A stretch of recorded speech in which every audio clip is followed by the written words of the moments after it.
One of the reasons why, of course, your power bills continue to rise is because Australia is making a rather speedy transition towards renewable energy, one that, of course, is supposed to match the grid that has already been slowly but surely being dismantled. That, of course, all started when the Prime Minister, in the earliest days of his time in office, signed a document promising to the United Nations that we would move towards the 40% renewable target, the 40% reduction in CO2 target, and the 80+% by 2030 of renewables. But there's also another little thing you need to know about, because it's costing you money too. Remember the Glasgow Climate Conference? This was the one where Boris Johnson, the then UK Prime Minister, was signing up the country to a whole bunch of new targets. Well, of course, he is no longer the Prime Minister, and the current UK Prime Minister is starting to walk back from some of those. This was the same conference that Joe Biden, of course, fell asleep at, remember? But no, he just was resting his eyes for a really long time. Well, the latest of these COPs also took place in Egypt this year, where the ball was again being moved further down the line, but fewer world leaders turned up because there was another international climate conference. Who was one of the people who missed this conference? Well, Anthony Albanese. Remember, if Scott Morrison didn't go to the one in Glasgow, he was an international laggard, but Albanese didn't turn up to the one in Egypt, but it doesn't matter.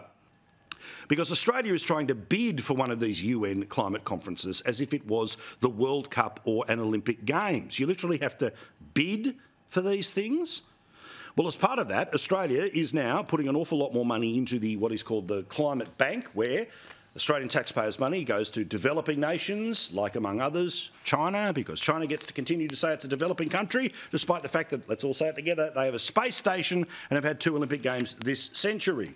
And part of the way that we are trying to secure the bid for the UN Climate Conference, which leaders may or may not turn up to, including our own Prime Minister, who presumably would turn up because it's in our own country, but didn't turn up to the one in Egypt, and then criticised the former Prime Minister because he wasn't going, but then did turn up. You get my point here, right?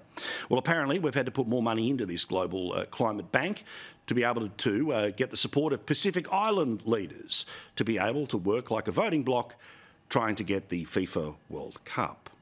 And remember, the Australian transition towards renewables right now, which is costing you an awful lot more money, is doing so because they signed that piece of paper trying to suck up to the UN in the hope that they could one day have a UN climate conference here in Australia. Meantime, the reality of the consequence of signing of that and the acceleration in power prices, which yet again are expected to go up by another 20% in the next 6 months, 1.5 million people can't pay their power bills. 1.5 million people cannot pay their power bills right now, and meantime electricity bills, they've gone up between 9 and 20% over the past 12 months according to the energy regulator. What was that promise that they made? Labor government would lower the cost of living. Except, of course, as we know, when it comes to their decision on petrol, they will not reduce it. When it comes to their promise on electricity, they will not reduce it, but they will use more taxpayer funds to be able to look good at an international conference that, remember, Albanese didn't even turn up to when it was in Egypt.